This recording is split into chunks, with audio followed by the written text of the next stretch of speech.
बोली बोली शेरों वाली मैया की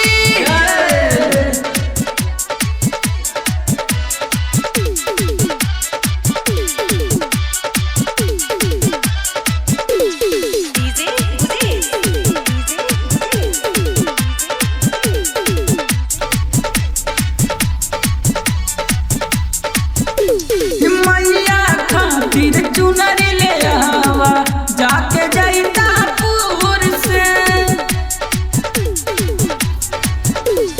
मैया खातिर चुनरी ले आवा जाके जैता पूर से। आवाज मैया के गाना बजा के नाचब हम सब झूम के।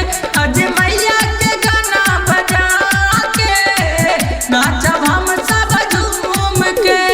मैया खातिर चुनरी ले आवा जाके जैता पूर से। मैया खातिर चुनरी ले आवा जाके जैता पूर से। आवाज मैया के गाना बजा के नाचब हम सब झूम के। आज मैया के गाना बजा के नाचब हम सब झूम के।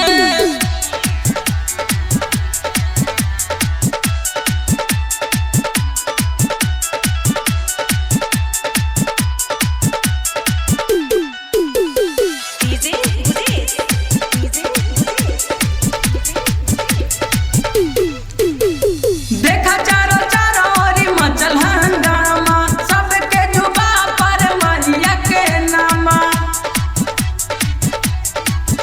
देखा तारी मैया हमार बघवा पार होके सवार।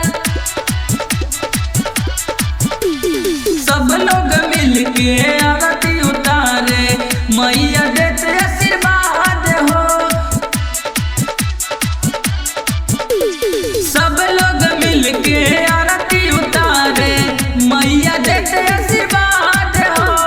सब लोग मिलके आरती उतारे मैया देते आशीर्वाद हो। आज मैया के गाना